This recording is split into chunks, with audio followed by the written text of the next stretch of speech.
Non, là, un mot déjà pour résumer la prise de parole, cette conférence de presse de ce matin.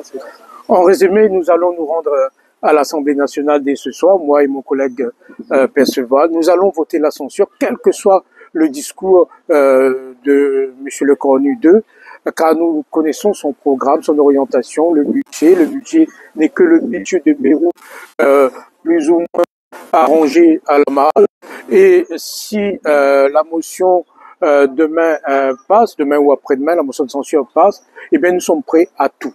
Mais nous savons quel est le problème. Le problème est totalement identifié, bien identifié. C'est Emmanuel Macron. Il doit absolument démissionner. Et s'il ne démissionne pas, les parlementaires doivent prendre conscience qu'il faut le destituer.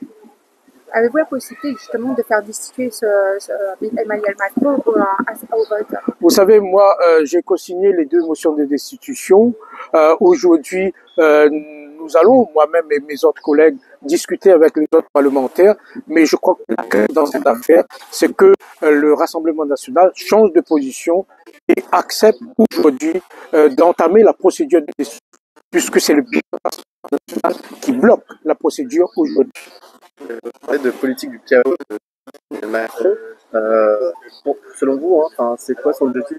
Il est dans cette posture-là, et effectivement un peu dans cette politique de terre brûlée, voilà, qu'après lui le déluge, quoi, finalement.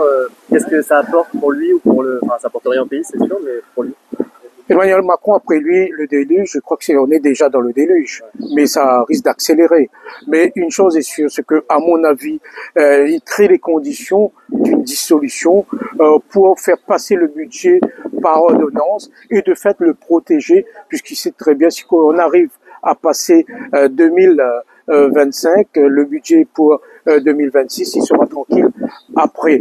Maintenant, c'est à nous de déjouer tout cela, puisque notre objectif, c'est qu'il parle le plus rapidement possible pour la Réunion, pour l'Outre-mer, mais pour l'ensemble du territoire français. Alors, que pensez-vous de la proposition pour le président malgache? Écoutez, concernant la situation à Madagascar, dès le début, nous avons apporté notre soutien au peuple malgache qui se battent pour des conditions de vie dignes, car c'est inadmissible la situation là-bas, mais pour plus de démocratie, le respect aussi des êtres humains. La position de M. Emmanuel Macron, c'est-à-dire de procéder, d'utiliser l'armée française pour infiltrer le président malgache, est totalement inadmissible. Mais ça ne nous étonne pas puisqu'il a l'habitude de protéger des criminels.